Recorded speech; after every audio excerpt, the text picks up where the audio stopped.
You're listening to the Cyberwire Network, powered by N2K.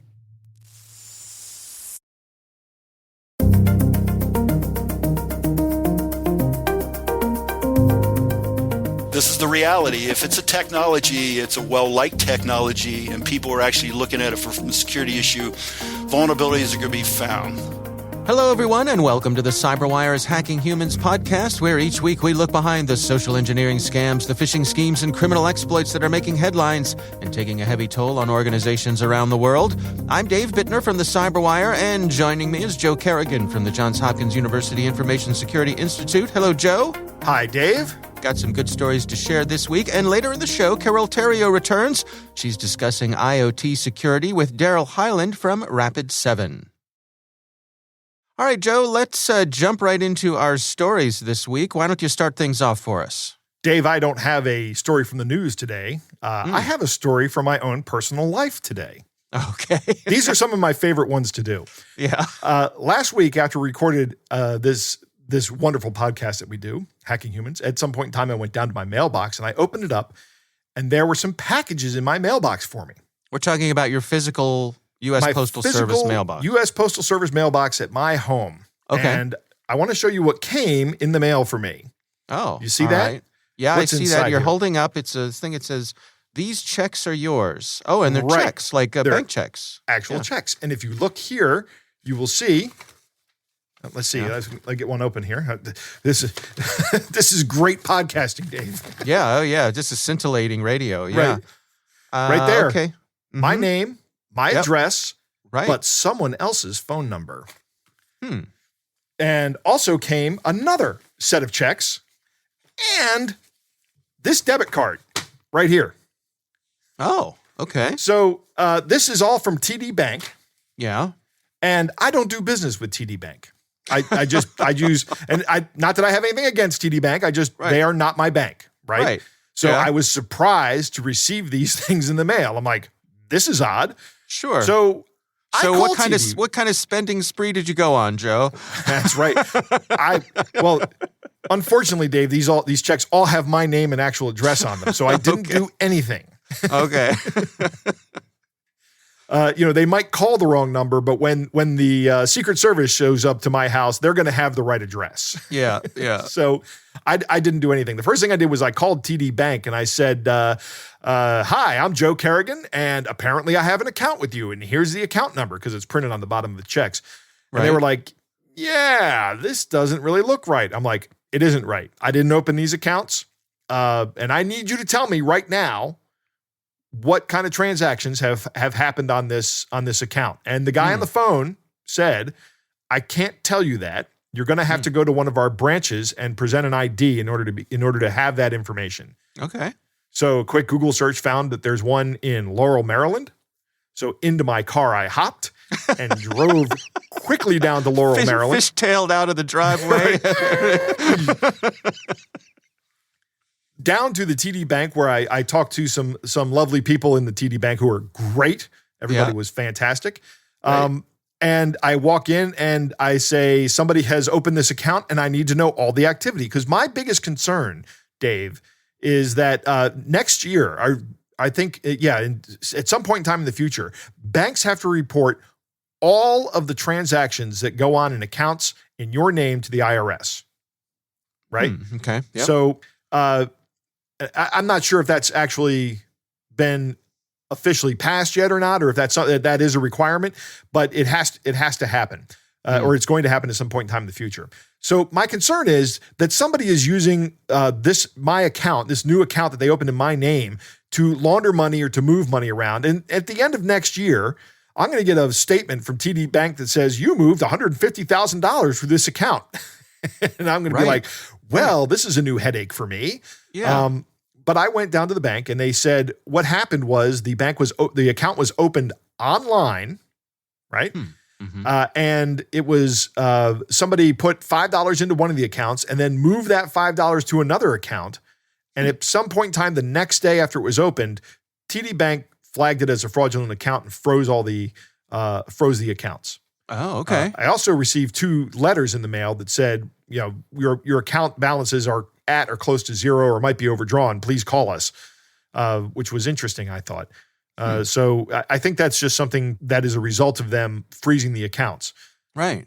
So I had them do whatever it is they do, close the account. And I said, I'm glad that there's nothing moving through these accounts, and I'm considering the matter closed. I kept the checks and the debit card as evidence for my own purposes.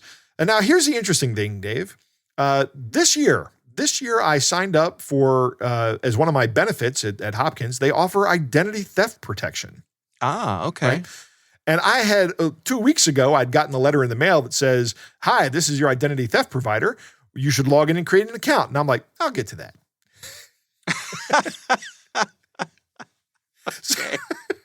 Yeah. Okay. So old procrastinating Joe here could have known about this event on the day it happened, but because I didn't set up my identity theft protection, I didn't know about it on the day it happened. However, I did immediately on the same day we recorded the last episode. I did immediately set up and configure my identity theft account. Yeah, lesson learned. Fool me once. Right, and sure enough, the opening of this account is listed on that identity theft site, on that monitoring site. Oh, interesting. So I flagged it as fraudulent, and my identity theft provider called me up and said, "Hey, let's work together on this." And right now, I'm in the process of setting up an appointment with a counselor on this to see what the next step is. And apparently, one of the things I can do anytime this happens is I can put a 1-year freeze on or a 1-year fraud alert on my credit reports just by calling up one of the credit bureaus and saying there was a fraudulent account opened in my name. Now, here's an interesting thing that I've also found out. If I get a police report, an identity theft police report, that freeze, or not freeze, but the fraud alert is good not for 1 year, but for 7 years. Really? Yeah. Additionally, if I do the 1-year alert, I only have to notify one of the credit bureaus and they'll share the information for 1 year. But if I do the 7-year alert, I have to call all 3 of them independently and notify them. So I haven't decided what I'm going to do. I'm going to talk to the counselor first and see what this person recommends. But it's an interesting, here we are looking at the actual outcome of a lot of these kind of attacks happening directly to me. This has actually never happened to me before. I've never had any, I've had other things where people have impersonated me, but nobody's ever opened an account in my name. So what do you think happened here? What's your best guess of exactly what was going on? What they were trying to do? I think somebody was trying to open an account so they could use it to scam other people. Okay. So do you think they were going to try to use your good name and your good credit to? That is an excellent question. If anybody does a Google search on me, and I've actually done this to you, Dave, in one of our previous episodes where I was demonstrating how easy it is to find open source information. Right. A lot of information comes up about me just by doing a Google search. Yeah.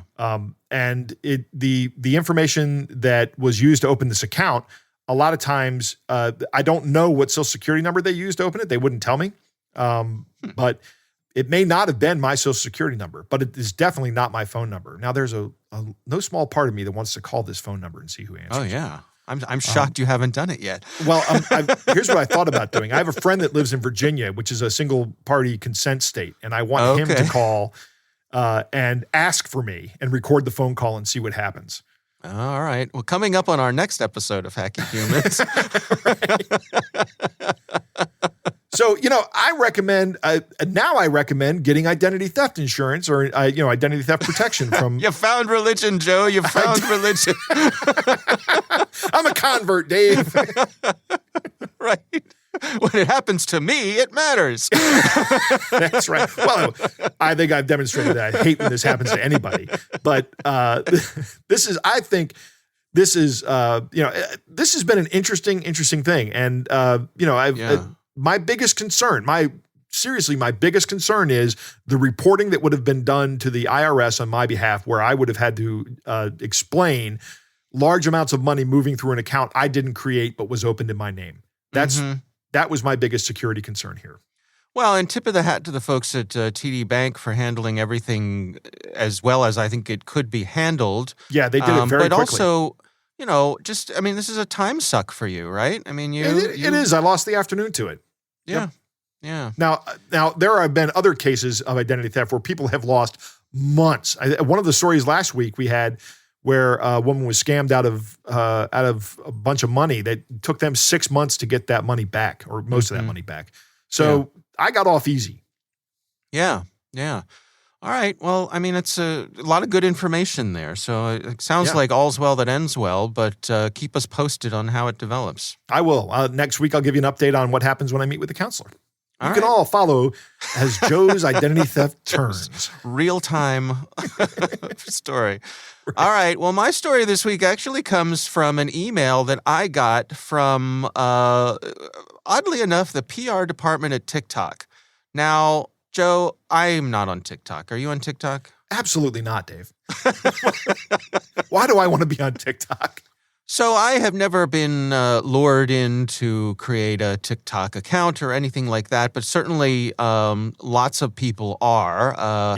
So this press release that the TikTok people sent us, and just a side note here, we field endless press releases and story pitches at the Cyberwire for all sorts of things like this. So it's not unusual for us to get these things. I also field endless requests for this at my Is that right? Hopkins email address. Yes. I have set up a rule. It just sends those things right to the trash. I don't do this. So stop asking me for interviews. Talk to somebody at the Cyberwire. Yeah. I actually have to go through and consider whether or not they're worthwhile. In this case, this one was worth sharing. So this is from one of TikTok's financial crimes investigators, a gentleman named Lloyd Temple. So first of all, TikTok has financial crimes investigators. So very good. Good on them. And this is really focused around romance scams. I think particularly as you and I record this, we're coming up on Valentine's Day. That's when right. this show posts, we will have just been past Valentine's Day. So this is kind of related to that. And there's some good things in here. They have some tips for protecting yourself against these sort of frauds. I'll just read part of this. It says, whether in the physical or online world, the best defense against fraud is awareness. If it feels like you've been struck by Cupid's arrow, follow simple safety and security tips from experts like the Federal Trade Commission to protect your heart and your wallet. And there's a good list here, so I'm going to share this. First, they say, take it slowly. Swindlers are quick to profess their affection and take conversations off apps. They often try to draw in victims with love-filled texts, emails, or calls. A best practice is to vet your new heartthrob by asking questions and pay attention to inconsistencies that may reveal your crush as an imposter. It's all good stuff, right, Joe? Yes, I would agree, 100%. Yeah. Next one they list here is keep your funds and personal information to yourself. If you've never met in person, don't send or exchange money via gift cards, wire transfers, or cryptocurrency, and don't share personal details like bank account, home address, or other sensitive information. This all sounds pretty straightforward to me, but when you're wrapped up in the excitement of a new romantic relationship, I think it's easy to get into a mode where you just want to share everything. That's right. That's right. It's very easy to do that. One of the problems here is that the emotions that we experience really cloud our thinking. And it's okay for that in some situations, but the problem is that can be exploited, and it is particularly exploited in fear and in greed and in love, in the love emotions. Yeah, there's a part of me that wonders how people would share accounts. I don't know that I could ever merge financially with somebody beyond a marriage agreement. I just don't know, but maybe it's because my parents were both in accounting and bookkeeping, and I come from an accounting family, I guess.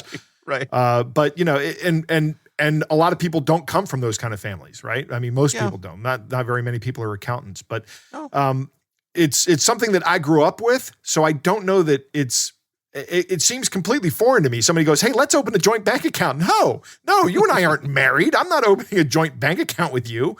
Right. I haven't made a decision with you yet. But again, you're right.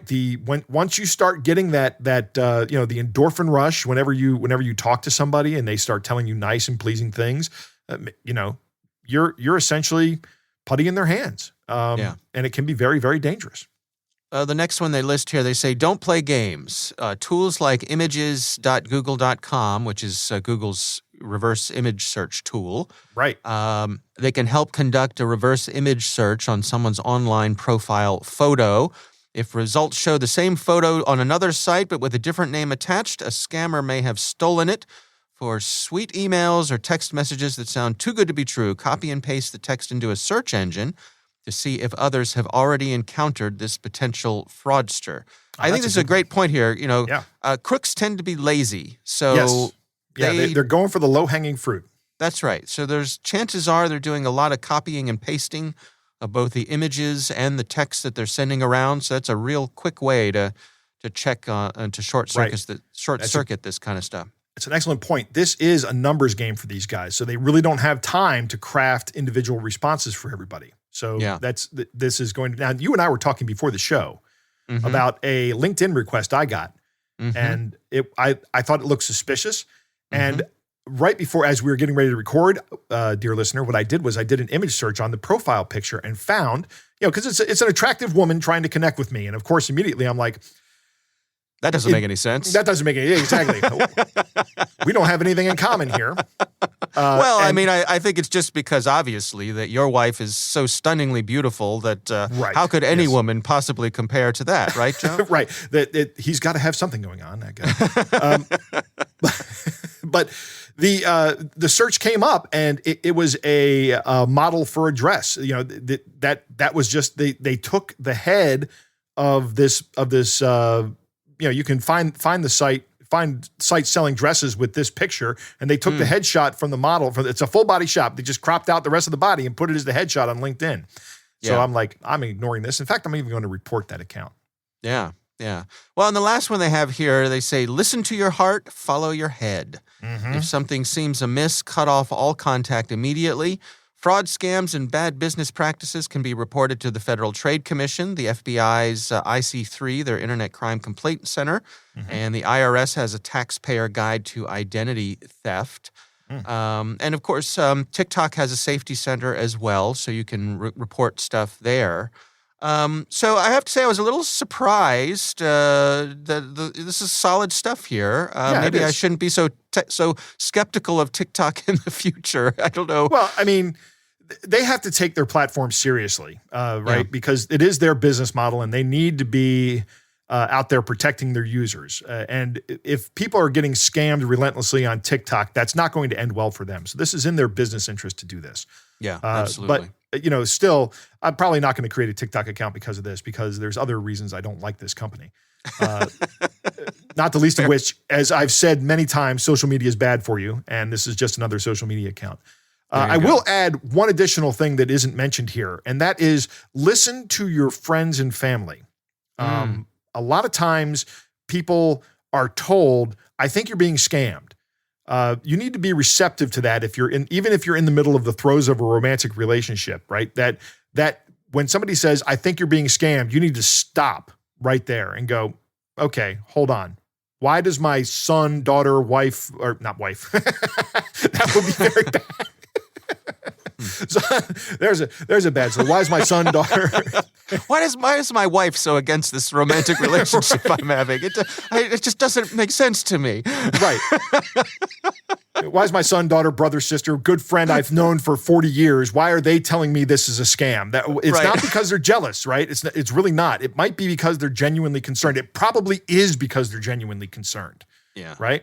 And that's one of the things. These guys will try to emotionally isolate you to get you to actually physically isolate yourself from your friends and family, because those are the people who bear the greatest chance of preventing their success. So listen to your friends and family when they say you're being scammed. Pay attention. All right. Well, I will have a link to the press release here over on TikTok. The TikTok safety folks, financial crimes investigators. We'll have a link to that in the show notes. All right, Joe, it is time to move on to our catch of the day.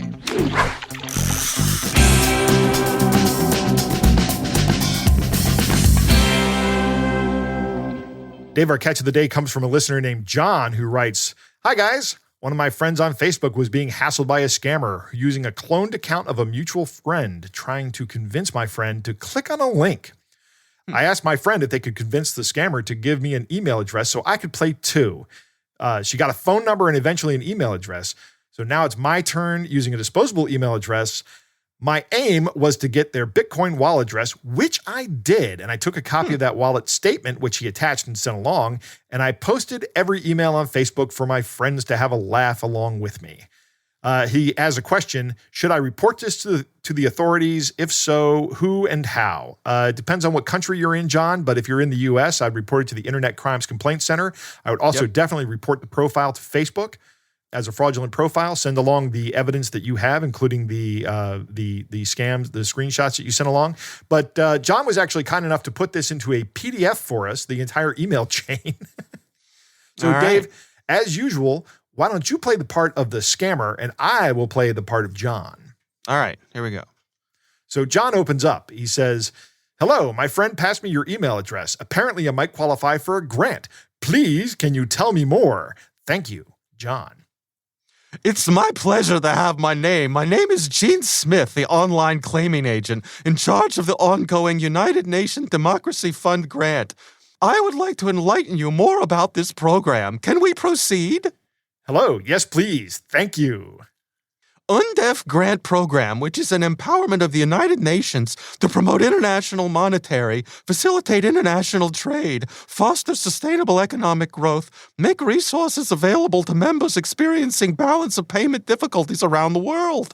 This program is a worldwide tour embarked on for all the disabled, unemployed, student workers, retired, young, and old people. All citizens of the United Nations, the COVID-19 UNDEF grant isn't alone, and you do not have to pay us back. Do you also want to apply as well? Yes, please. Okay, you have to be honest with us so that I can help you get your grant. You'll have to fill in some information now so we can proceed with processing. Are you ready? Hello, yes, please. Thank you. Okay, here's what I need. Full name, residential home address, age, gender. Do you have credit cards? Email address, marital status, mobile number, monthly income. What do you want from us, cash or check? And then John replies back with a fake name, James, and he gives an address in Switzerland, says his age is 67, that he's male. He does have credit cards, provides an email address, which is, of course, a disposable email address. His marital status is listed as widowed. Mobile number, none. I was cut off during COVID because I couldn't get out to pay the bills. This is why I need the grant. I'm really cut off and I need some help. His monthly income is from a pension. And what do you want, cash or check? He goes, cash, please. How much would I be entitled to? And then John notes, I wonder if they noticed that the address I gave them is for the United Nations building in Geneva. Nice. Well, nicely played, John. I Nicely didn't notice played. that, John. You have to hold on for 3 minutes because your information will be saved to our database now to verify if you're qualified to receive the grant, so that we'll not deliver the grant to the wrong person. Remember that grant money is non-refundable and interest-free. If you qualify for this, you'll pay for a clearance fee so that your money can be delivered to you without any stress. Congratulations! We got your full details and information processed and programmed in our database. Below are the references for your referral number, batch, winning number, ticket number, and serial number. Kindly keep the reference number below safe and confidential, as they will be needing at the point of delivery to provide you with the adequate support to enhance a swift delivery to your home address. That's wonderful news. How much is the award? Please go ahead and send it to me. Here's the list of the amounts that you're qualified to receive from the UNDEF grant. If you are to choose the amount to wish to claim now, you pay $800 to get $120,000. You pay $3,000 and get $300,000. You pay $7,500 and get $700,000. You pay $10,000 and get $1 million. And then John says, I don't have this much. I'll need to ask my neighbor for a loan. I'm not sure about this. He's not very nice. The kind of people who see him sometimes go to the hospital if they don't pay him back. Please, that's pretty funny. Please, can you tell me how to pay and I'll get the money? If I can promise to pay him back a bit more, he'll probably let me have $10,000 and I can go for the highest award. We accept payment through Bitcoin and gift cards. The Your money will be Your money will be delivered 10 hours after you make the payment. The UN, it's good to know the UN accepts payment and gift cards, Dave. Well, times are tough. Right. 30 minutes later, John writes, "That's great. My neighbor said he would loan me $10,000 and only charge me $5,000 for 10 hours. But then it's another $500 for every hour I'm late. Since this is the United Nations, I'm sure there will be no delays. I trust you. Can you give me a phone number that I can call once I'm ready? I may need to have some help. I may not be near my computer. I'll have to use a public phone. What is Bitcoin? I'm old and don't know much about this. My wife used to deal with money before she died. I think there was a Bitcoin machine at the train station. How does that work? What are gift cards? How do those work?" I love this, John. This is awesome. "Thank you for your help. This is going to make such a difference. I really don't know what I would have done. I'm so desperate for some help. So grateful to the United Nations." Can I text you on Facebook Messenger? I don't have Facebook. I just sent you a text on Messenger app. Check your Messenger spam messages. I don't know what this means. What is Messenger app? Check your Facebook message. I sent you a text message. Did you see the message? I don't have Facebook. Please don't send my money to someone else. Are you in Switzerland or United States? Switzerland, like I said when I gave you my details. Do you have the $10,000 now? My neighbor said they'll give it to me as soon as I ask. Now go and ask. 20 minutes later, he says, "Wow, this is a lot of money. Are you sure this is all okay? I'm a bit scared. What now?" This is real and legitimate. Now go to the Bitcoin machine. Text me once you get there. "I can't text you. My mobile phone is cut off. I need to get reconnected. Tell me what to do, please." Once you get to the Bitcoin machine, send $10,000 worth of Bitcoin to this wallet address. Now, this scammer is probably salivating right now. Like, I'm getting 10 grand. And he's giving him a Bitcoin address. And John texts back, "Going now." And this is the last email he sent him at 10 p.m. at night. He wanted the scammer to think that he was a 67-year-old retiree widower with $10,000 in his cash pocket. So this is pretty much where it ends. But John pulled up something called a wallet statement, which you can get from blockchair.com, which is essentially just a blockchain explorer. So this is available to anybody. And he entered the email or the Bitcoin address rather. And Bitcoin is a public blockchain. Everybody can see every transaction that's ever happened. And these guys have scammed people out of about 0.03 Bitcoin, which is around $2,000 in going through these transactions. It's a lot of money. Well, the last thing that the scammer writes is this. Don't let anyone to be aware of your grant money. They might charge you 30% of your winning money for tax. Keep it to yourself for your own good and self-privacy. Thanks for complying with us. Congratulations once again. Are you back? Hello? Yeah, and John's ghosting now. John's done. He got what he wanted. He got the email address. He got the Bitcoin address. So, if maybe, John, if the guy is dumb enough to put this on an exchange, I don't think he is. He probably has his own physical wallet, in which case the money is gone. Yeah. I said physical wallet, but it doesn't have to be a physical wallet. Just his own wallet that he controls. Yeah. Yep. All right. Well, thanks to John for sending that in. We would love to hear from you. If you have something you'd like us to consider for our catch of the day, you can send it to hackinghumans@thecyberwire.com.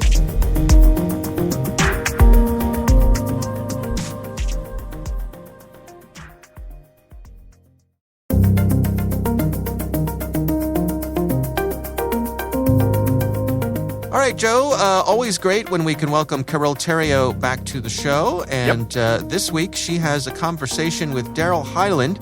He is an IoT security researcher at Rapid7. Here's Carol Theriault. Okay, well, today, folks, we are here with Daryl Hyland. Now, he is an IoT security researcher at Rapid7. Now, Daryl, you have quite a history. I've heard that you love to own printers and breach companies with them. Is that true? Oh, yeah. I have a long, lurid history with printers out there. So, yeah, done that for a number of years. did a lot of research against Xerox's.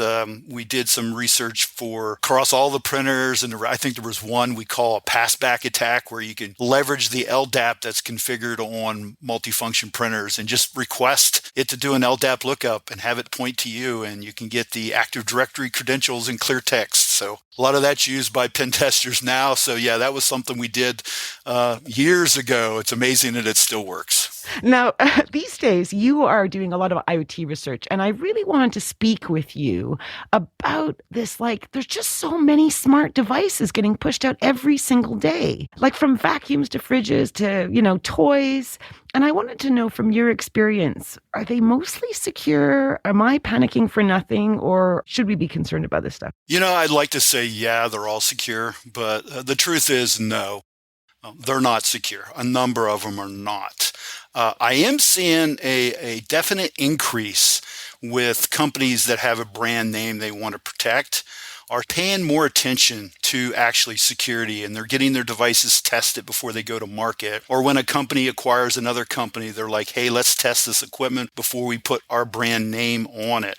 Unfortunately, there's so much technology out there that I call basically white label technology. They're mass produced. They have no branding behind them. They often have poor security. They often do not get effective updates and patches pushed to them when there's problems. And I think those are some of the biggest problems out there. Most of those devices obviously have a very low price point. So consumers have a tendency to go, hey, do I want to put a camera in that costs me $35? Or do I want to put a camera in that costs me $100 that's branded? Yeah. And often a number of them choose the cheaper. And along with that comes poor security.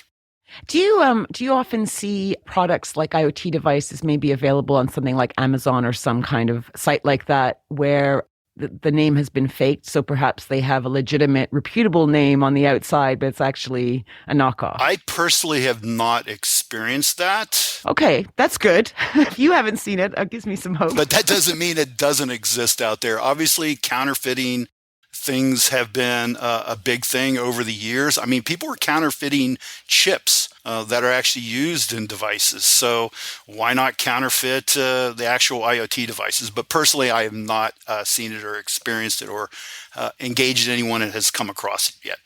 And in your, can I ask this a bit of a personal question, but in your house, are you IoT mad, or do you kind of, just get the ones that you think are absolutely necessary, or is there no IoT at all in certain rooms?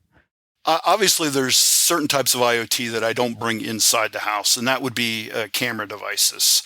I do have Amazon Echoes, but I do a lot of simple little things that I think improve the security. One, I go in and I shut off all the crazy services that I don't want these things doing. I also enable the Echoes to when they go into listening mode, instead of just listening, they actually make a beep tone. I've enabled them to do that. So if I have my back turned to the thing and it decides it wants to key on a word and start listening, I hear that tone and instantly I stop talking. The other thing I do is, since most of this stuff is captured, I always go online about once a quarter and I go through and I look at the captured audio that was not interpreted. Because those may be personal conversations, things like that, it inadvertently captures. And I go through and I listen to a number of those.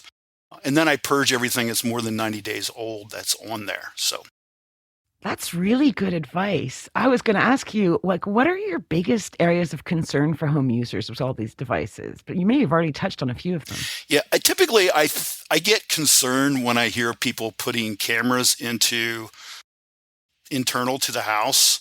Take heed, Dad. Listen to this guy, Dad. Yeah, to me, that's a big privacy no-no, and I wouldn't do that. I am concerned about audio, even audio captures in the house. But again, we all have cell phones, and we often put all kinds of crazy applications on there without thinking of the implications of those. So, and that's a camera, and I've seen so many people like, hey, head off to the bathroom with their cell phone in hand, which has cameras on it, which is like, what? But again, with IoT technology, I think it comes down to the comfort of the person. They need to really think about privacy. what is concerning to them, and then consider that when they purchase the technology. Do you want cameras in the house? Do you understand the implications of cameras if the account gets compromised somehow, some way, that someone could get access to audio? Same way with consumer alarm systems, as an example. Right. We just released something here about a month ago on a particular alarm system that literally had no authentication. If you knew the person's email address, you could make a request to the cloud services, and it would give you this control number, a tracking number for his device. Oh, my God. Then you could turn around and repost that up with a command 0, which would basically disable his entire alarm system. So there's crazy problems with potentially everything out there. I'm glad there's smart people like you helping to solve them, though, or give us that, Yeah, it was one of the guys on our team. It was one project that I did, and I did this over a number of years. We would pick a series of products, and I would pick 2 or 3 of them, and we would get 2 or 3 volunteers from other departments, typically the pen test team, that would want to actually play around with some IoT. And we'd run this project for a quarter or 2 quarters where they could actually go through and do research and testing on a piece of IoT technology. And a number of times we've found some really interesting findings. It's nice when we see products that don't have any serious issues. That's always a good thing. So I'm always excited to see those, because then someone asks me, hey, Daryl, I'm buying this product. What do you think about it? I can give them a thumbs up, and say, hey, we've looked at it. We didn't find anything major. But I also want to point out vulnerabilities are going to exist. So we can't, jump off the end of the bridge over IoT because we find a vulnerability. Last time I checked, Microsoft releases a whole stack of them once a month. So this is the reality. If it's a technology, it's a well-liked technology, and people are actually looking at it from a security issue, vulnerabilities are going to be found. Yeah. What we want to see is more and more complex vulnerabilities, ones that take a little more work to actually pull off. So basically stick to known brands and look up things on Rapid7 to see if they've actually been tested by Daryl and his team. Is that fair? That's fair. That's fair. One of the things I always encourage people to do when you're out, when you go to buy a car, you do all this research. What's the safety test on the research? Crash impact test, because I'm buying something that's about the safety of my family who's riding in a car with me. Let's look at IoT the same way. And that, everything from smart TVs to audio devices to home security systems, go out and look to see if there's any vulnerabilities. Often you can find it on their sites, or you can just do general searches on Google. Now, if there's vulnerabilities that were found, that's not a problem. That just means researchers are typically looking at that technology. What you want to see is how the vendor responded. To me, that is more critical than the actual vulnerabilities. Did they acknowledge the researcher? Did they turn around and fix the problem? And how fast did it take them to fix the problem? Because to me, those are good traits.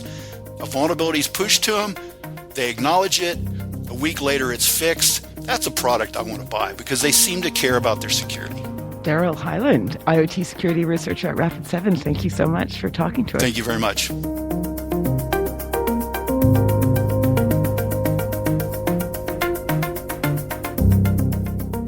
All right, Joe, what do you think? Dave, I don't know if you remember this, but years ago on one of our shows, you asked me if I had any IoT devices on my home network. And I immediately said, no, I don't have any IoT devices. That's silly. But then you started asking me about cable boxes, right? Yeah. And I changed my answer. I'm like, wait a minute. What is an IoT device? Right? What constitutes an IoT device? Not what is one, but what constitutes one? Yeah. And sure enough, I don't think of printers as an IoT device or an embedded system. And I probably don't think that way because I came from a time, Dave, when they weren't really IoT devices, right? Right. They were devices you connected to your computer as through a serial or a parallel cable. And then you would send print jobs to that computer. There was a computer that did the job that now these printers just sit on the network and they have access to everything. It's fascinating to listen to Daryl talk about how he gets the credentials out of these printers, that they're probably just stored in plain text in the printer and sent across the network right back to the person that asked for them, which may or may not be your Active Directory server, right? Or your LDAP server. LDAP, for our non-technical listeners, stands for Lightweight Directory Access Protocol. It's kind of like an authentication protocol. Really low-level stuff. I won't get into the weeds on it. I'm glad too late. Well, I just wanted to let people know what it meant. That's all, Dave. just razzing you, Joe. Right. I can go really deep into the weeds on this if you need me to, but I won't. Yeah, no, I'll we know, spare Joe. everybody. We know. Right. Yeah. Yes. I'm glad to hear that companies are thinking about security to protect their brand. I really think it's a shame that that's what businesses have to think about. But actually, I think that way because I'm a security person, right? And one of our biggest challenges is relaying to the C-suite or to the people in charge what the risks are. And if you can express risks, security risks, as financial or brand damage risks, then you can go a long way to convincing people that they need to pay attention to these risks. Now, there are people or companies out there like Amazon, Google, Microsoft, Apple. I think they all take security very, very seriously. They already understand that's the case. And you can say privacy is a different thing, and you're absolutely right. It is a different thing. But security, I think they all do very well. But when you're talking about these people that white label something, these are just devices that are just pushed out to the market as quickly as possible. Right. These are companies that just want to sell these things, and they want to sell them to other companies who just want to sell these things. That's how this works. Right. I like what Daryl says about his Alexa device. Going back to the Amazon point, he turns off all the services he doesn't need or want, and that's reducing your attack surface area. That's one of the top 5 things I tell people to do when they're trying to improve their own personal security. Turn off things you don't need, because you never know if there's a vulnerability in them. And like he says that towards the end of this interview, vulnerabilities are going to be found. Well, if your service is not needed and you turn it off, if there's a vulnerability in it, it can never be exploited because that service isn't active, right? Somebody has to exploit another vulnerability to turn that service on to exploit the first vulnerability, at which point in time, why would they do that? They've already exploited the first vulnerability, the second vulnerability, whatever. I like what he says about enabling a beep to let you know when it's actively listening. This does a few things. One, sometimes you may say something that sounds like the keyword that turns it on. You remember that time when I was telling you about how this actually happened to Dave and I. We were sitting in the CyberWire studio, and I was saying, not that I don't trust Google, but, and then my phone went, but what? Right. And Dave and I both kind of looked over at the phone. Yeah, we picked our jaws up off the floor. Right. Yeah. But what it heard was just the keyword for activating the voice assistant, and then heard me say "but" and then pause, and it went in to its next statement. But it was really weird. But it's good to have that on the Amazon, so that on the Amazon device, so that doesn't happen to you, right? So that there's a beep that goes, okay, and now I know to shut up because Amazon's listening. Right? There's another attack vector that this protects against as well. It is possible to play an ultrasonic sound that the human ear can't perceive, but the microphone in an Alexa device perceives just fine, and interprets as a voice. I don't know if Amazon has fixed this or that they ignore things beyond a certain frequency. That may be the case. In fact, I would not be surprised to find out it is. But if you have this beep turned on and all of a sudden you're in a quiet house and your Alexa just beeps, you've got something else going on, right? Yeah. I like what he does with going back to review all the captured audio with some periodicity and purging old audio data. And then he talks about the security system that had that really weak vulnerability that all you needed to know was the email address. Dave, I can't think of a product I would expect to be more secure than a home security system. Right. And right. This one is just got a terrible vulnerability in it, but good interview. I always love hearing Carol talk to people. A lot of times when I'm writing, I actually hear Carol's voice reading the words. So it's Yeah. Well, we do appreciate Carol bringing us this interview. And again, our thanks to Daryl Hyland from Rapid7 for taking the time for us.